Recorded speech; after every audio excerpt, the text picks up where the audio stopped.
Tout d'abord, avant de commencer cette vidéo, je tiens à apporter quelques informations. Comme je l'ai déjà dit dans une précédente vidéo et dans une publication, ces vidéos que je publie en ce moment ont été tournées en hiver. Et en Russie, c'est compliqué compte tenu de la température. C'est la raison pour laquelle j'ai fait plusieurs vidéos en intérieur et ce n'est pas très facile non plus, dû au droit à l'image. Et la plupart du temps, je dois filmer l'intérieur de propriétés privées, comme les marchés couverts. Alors, selon la loi russe, il est possible de filmer ce type de lieu sans autorisation spéciale, car c'est considéré comme un lieu public.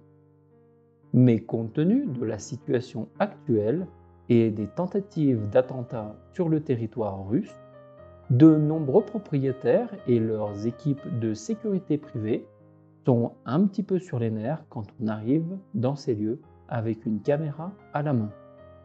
C'est pour cette raison que ces épisodes, filmés en intérieur, sont très brefs et parfois filmés discrètement ou souvent avec un zoom sur des étals, des produits, mais très peu d'images présentant une vision globale de l'architecture. Maintenant, vous comprenez pourquoi. Cette vidéo est en deux parties. La première partie de la vidéo concerne l'histoire et le fonctionnement de ce marché. La deuxième partie de la vidéo, quant à elle, est la visite que j'ai faite récemment de ce marché pour que vous puissiez le voir à quoi il ressemble aujourd'hui. Vous pouvez utiliser le chapitrage de YouTube ainsi que les liens dans la description pour pouvoir vous orienter dans cette vidéo. Et comme pour la première partie, il est très difficile de trouver des vidéos d'époque sur ce marché, j'ai préféré, au lieu de vous laisser un fond noir et de temps en temps vous faire apparaître quelques photos, illustrer cette partie grâce à des archives historiques de vidéos sur la Russie tsariste, ainsi que quelques archives de l'Union soviétique et des vidéos du début des années 90 en Russie. Bonjour à tous. Aujourd'hui, dans cette vidéo, nous allons parler du marché Danilovski. Le marché Danilovski est un marché alimentaire situé dans le quartier Danilovski de Moscou.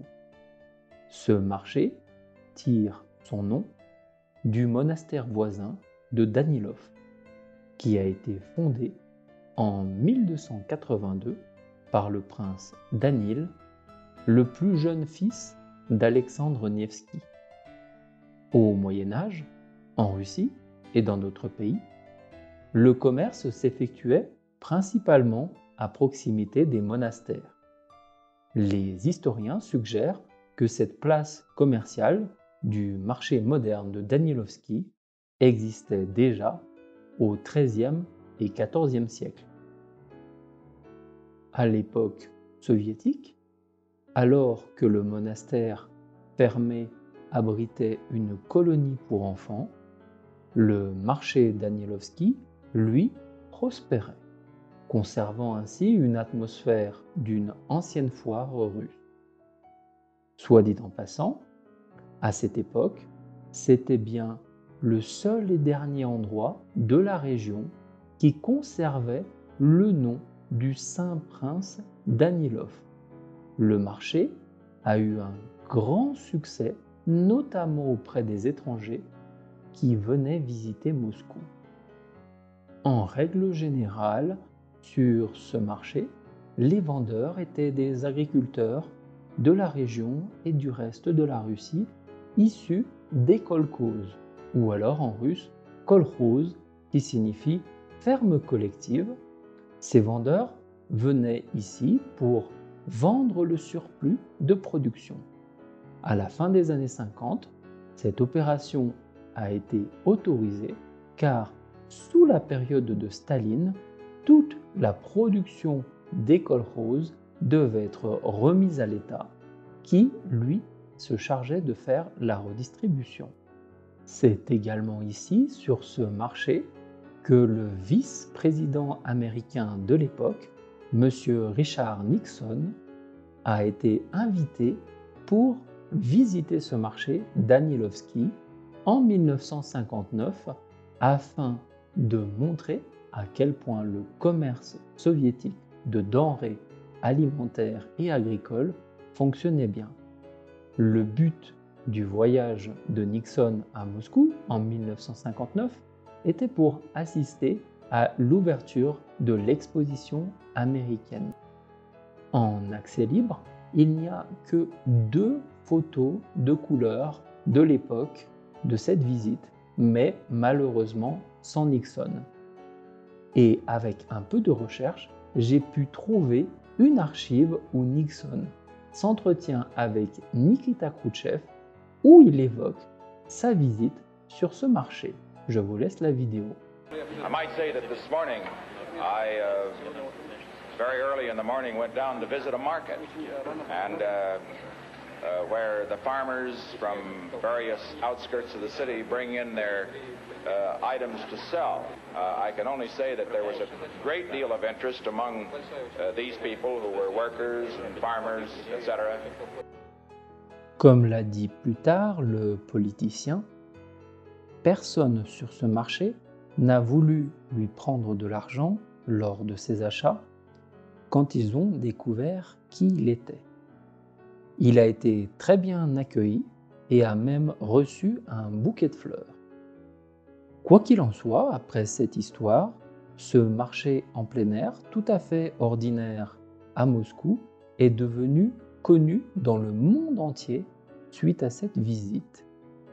C'est un endroit charmant, en plein air, avec des centaines de petits étals vendant des légumes, des fruits, des fleurs et des herbes, en gros de tout, des jouets en plastique jusqu'au lait frais, décrit alors Richard Nixon dans un article pour le National Geographic. Le 18 mai 1963, par ordonnance numéro 1130 du Conseil de Moscou, le marché de ferme collective Danilovski a été officiellement créé. Ainsi, le marché Danilovski est devenu un marché officiel seulement en 1963. Mais le projet du pavillon couvert tel que nous le connaissons aujourd'hui était encore très loin. Les urbanistes de l'époque ont décidé d'attendre que l'ensemble de la place Serprovskaya Zastava soit enfin achevé pour réaliser ce bâtiment.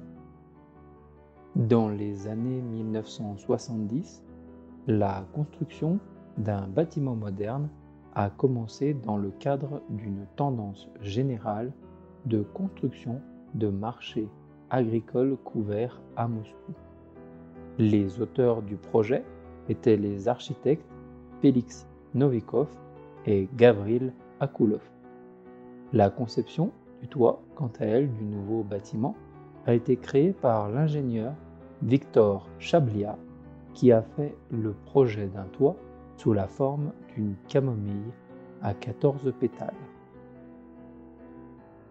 Le bâtiment, que nous connaissons tous aujourd'hui comme le marché couvert de Danilovski, est en réalité un dôme de diamètre de 72 mètres, composé de 2 éléments principaux.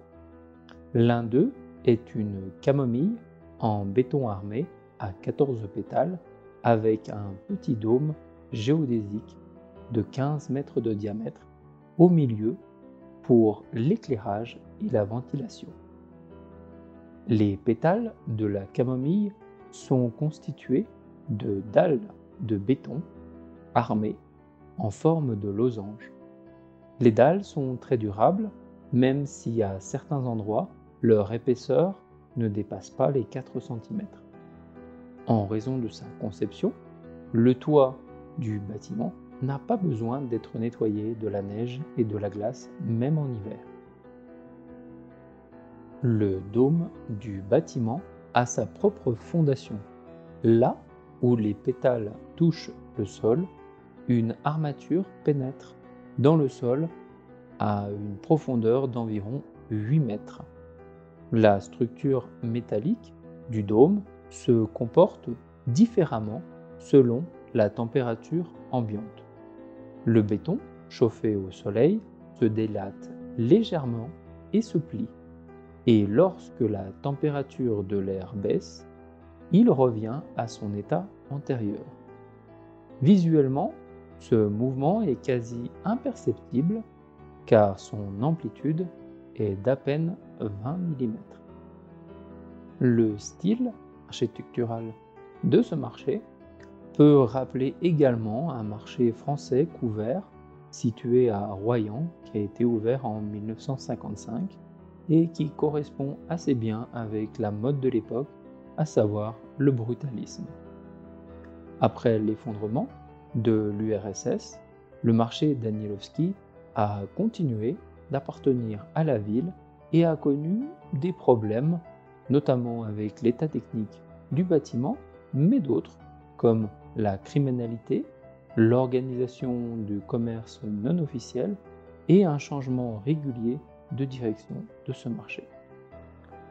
Ce marché est devenu une salle de marché typique de l'époque, c'est-à-dire chaotique, bondée et vraiment pas très agréable.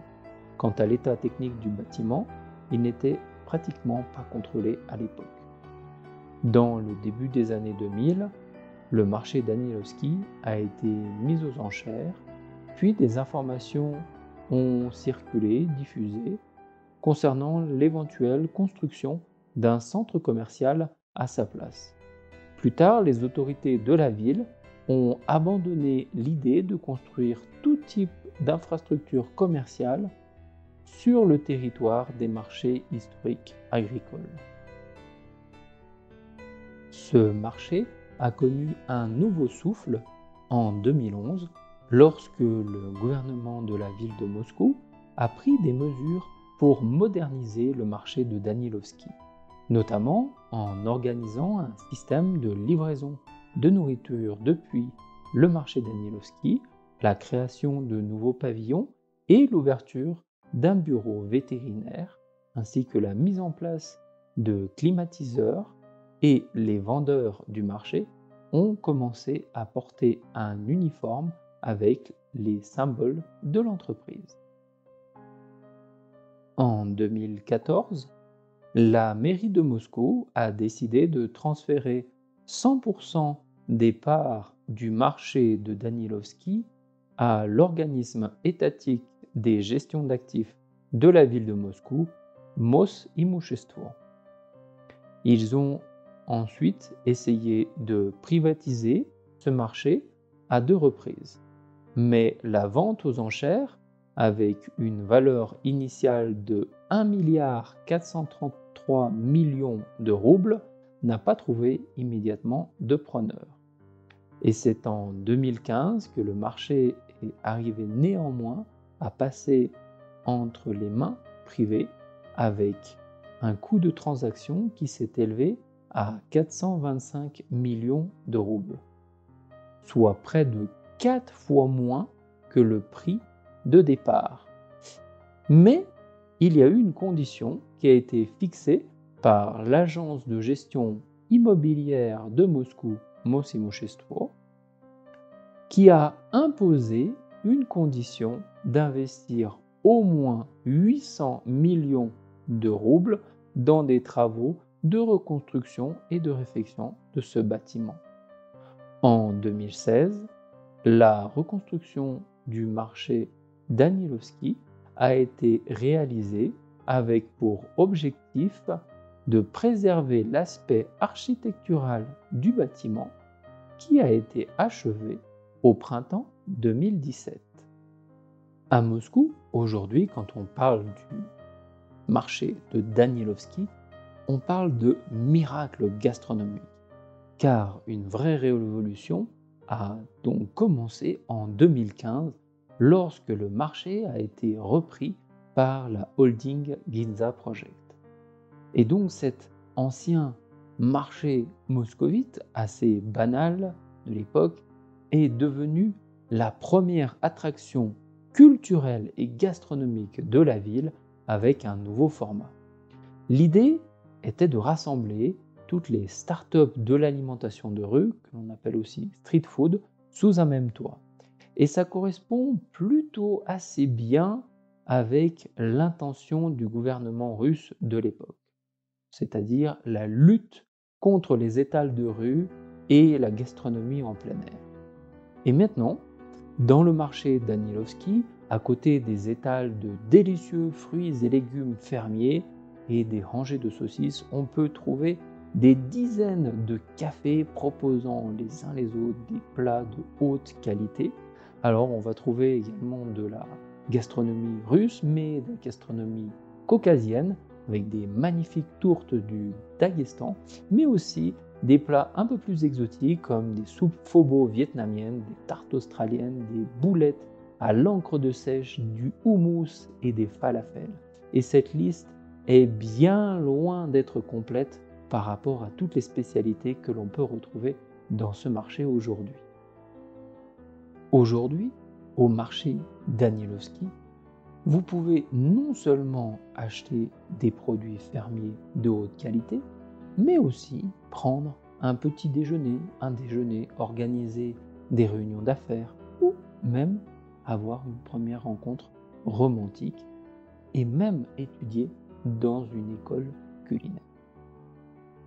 Devenu une véritable attraction gastronomique et lieu de loisirs, Danilovski n'a pas perdu son origine de marché. Ce n'est pas un divertissement, ce n'est pas un food court pour les restaurants. Il continue d'être un véritable marché où chaque moscovite peut acheter des produits fermiers, locaux ou exotiques, et chaque agriculteur peut y travailler dans des conditions complètement humaines avec une possibilité de communiquer avec chaque personne qui vient dans ce marché. Élément important de cette vidéo, à rappeler que le marché Danilovski est une entreprise, une propriété privée détenue par la holding Ginza Project. Ginza Project est une entreprise multimarque internationale qui a été fondée en 2003 à partir d'un petit restaurant à Saint-Pétersbourg. Aujourd'hui, Ginza Project est une référence en matière de restauration en Russie, mais ce n'est pas simplement des restaurants, c'est aussi des hôtels, des marchés, des espaces publics et des services communaux. La société Ginza Project est à la tête de plus de 150 projets à Moscou, Saint-Pétersbourg, Toula, Tomsk, Sochi, Rostov-na-Don, Voronezh, Bakou, New York et Londres. Les fondateurs de cette société sont Dmitry Sergeev et Vadim Lapin. Évidemment, cette vidéo n'a pas été sponsorisée par Ginza Project. Ce n'est donc pas un placement de produit. La partie historique et de présentation de ce marché étant terminée, on passe à la visite.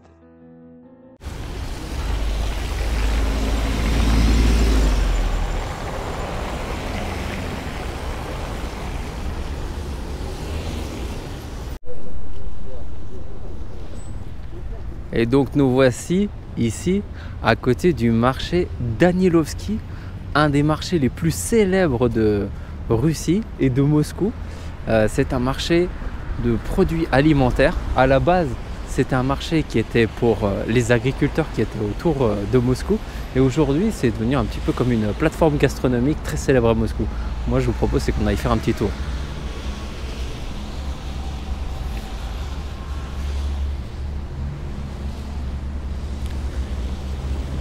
Donc au niveau des fromages, on est quand même assez bien servi ici. Donc on a pas mal de fromages qui sont originaires donc de Russie et des pays qui sont tout autour. Voilà. Alors c'est vraiment... bon, là, il y a eu une rénovation qui a été faite. La rénovation a été faite dans les années 2010. Donc c'est ça qui a transformé un petit peu cet endroit, un petit peu comme une plateforme gastronomique avec pas mal de restaurants, de bars, de petites boutiques en fait où on peut justement acheter des produits alimentaires en fait. Donc on peut trouver également donc des fruits, on peut trouver ici pas mal de poissons. Voilà, on a des marchés qui sont là, on a des bars à droite à gauche. Voilà, on peut bien sûr l'incontournable caviar russe. Voilà, beaucoup de poissons fumés. Voilà, des œufs de caviar. Donc pas mal de viande également. Voilà, mais ici c'est vraiment très populaire. C'est au niveau de tout ce qui est fruits et légumes et poissons. Voilà. Mais on a également pas mal de produits qui viennent de pays étrangers. Можно мы чуть-чуть снимаем вот этот? Просто фотографии видео можно, а сейчас хозяину сейчас не убрал. Ага, хорошо. А это что такое? Это? Виноград. А, сахарный виноградный, да? Voilà. Могу дать дома попробуйте, Ага. хорошо. Voilà. Donc, Питере, да? я из Франции. Вот. Donc voilà beaucoup de choix qu'on a au niveau des dates, au niveau des différents types d'abricots secs, mais aussi des épices différents. Voilà. Voilà, comme on peut voir encore ici.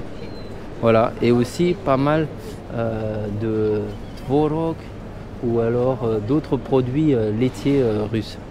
Donc, ce qui est très populaire en Russie, c'est vraiment il y a différents types de charcuterie. Alors là, elles sont sous vide, mais on va retrouver par exemple, voilà, ici on va trouver un peu un équivalent comme quelque chose de la mortadelle.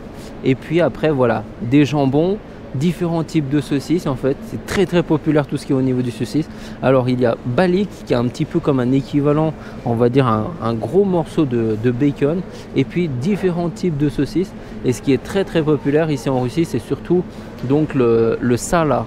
Sala, c'est un petit peu, comment dire, c'est du lard, c'est du gras en fait.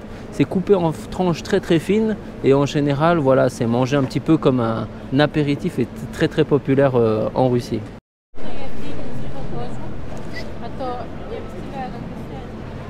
Подсказать вам что-то? А это вы сказали, можно пробовать? Нет, ну, если вы желаете, то можете пробовать. Alors. Это хорошая вкусная.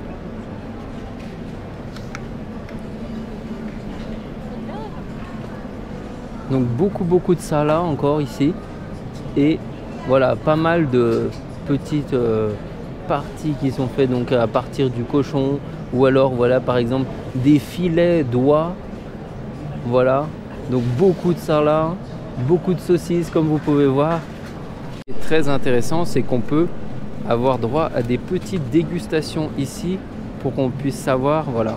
Donc on a là par exemple du filet d'oie que l'on peut déguster, on peut avoir différents types de jambons qui sont coupés, qui sont pour déguster un petit peu ça. Super. Donc en fait, voilà, on a de l'oie, donc du canard, et en fait ça c'est uniquement salé, séché, et en fait c'est suspendu pendant plusieurs mois pour atteindre voilà cette forme de filet d'oie séché en fait. Donc si quelqu'un vient ici, donc dans ce pavillon délicatesse, donc pour le fabricat de donc ça c'est des sous-produits de viande, voilà, et qui sont faits à partir donc d'oie, à partir de viande sauvage, etc. Девушка попробовала. Очень хорошо. Без сахара, без это- сахара. Вот это бросайте, ложка. Это варенье, да? Не варили, это парили. С паром делают. Большой почка. Ага. Парится. Паром делают. Par, Варили, на пару? варится, да. Ah, donc ça c'est comme une espèce de confiture qui est faite avec à la vapeur et en fait il n'y a absolument pas de sucre. Franchement c'est une des confitures les plus naturelles et en fait ils font cuire à la vapeur pendant longtemps pour garder le goût le plus important. Donc voilà un produit qui est très populaire surtout de la région de Sibérie en fait, c'est avec des pommes de pin en fait qui sont marinées assez longtemps on va dire dans du miel et qui font une espèce de petite confiture, ce qui est très agréable en bouche.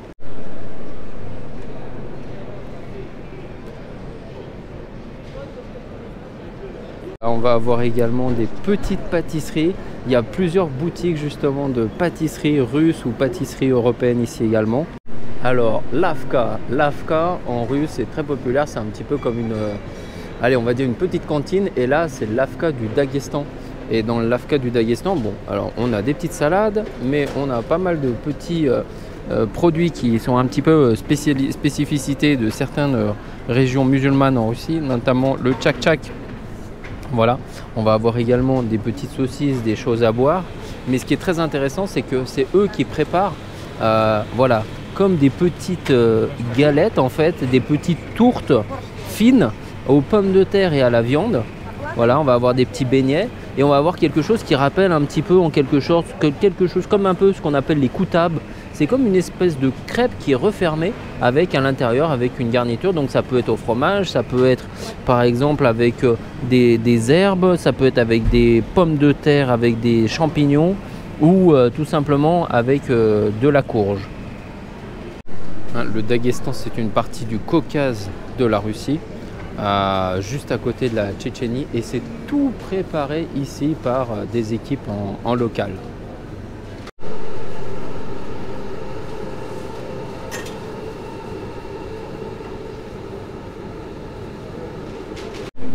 Voilà, on a pris un petit pirogi du Daghestan. Donc ça rappelle un peu une tarte qui est populaire en Russie qui s'appelle Assetinsky pirogi, qui est généralement avec du fromage. Mais là, voilà, celle-là, donc c'est à la viande et aux pommes de terre. Donc d'en haut, on a une vue un petit peu plus panoramique de tout ce marché et donc de tous les étals qu'il y a à Danilovski Rynok. Voilà, donc on a vraiment beaucoup d'étals très différents. On voit la viande, les légumes. Ici, on va avoir des produits laitiers, mais aussi des conserves. Au centre, on va retrouver le poisson. Et sur tous les bords, on va retrouver essentiellement des lavkas ou des petites boutiques qui préparent de la nourriture à emporter, des plats chauds.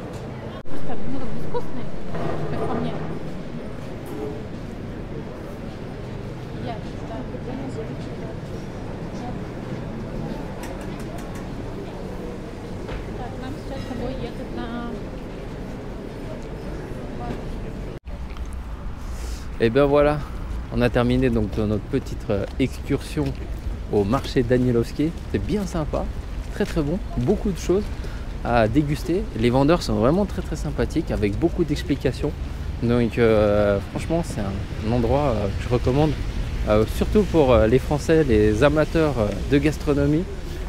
Sachez que la gastronomie existe aussi en Russie. Elle n'est peut-être pas aussi connue que la française, peut-être avec un petit peu moins de nuances, mais ça fait plaisir. Allez, nous on va essayer de découvrir dans une autre vidéo d'autres petits marchés sympathiques à Moscou. Eh bien, cette vidéo sur le marché Danilovski touche à sa fin. J'espère que vous avez pu l'apprécier autant que moi. Quant à nous, on se retrouve pour une prochaine vidéo sur un autre marché de Moscou. Spasiba vam большое за ваше внимание. Merci de votre attention.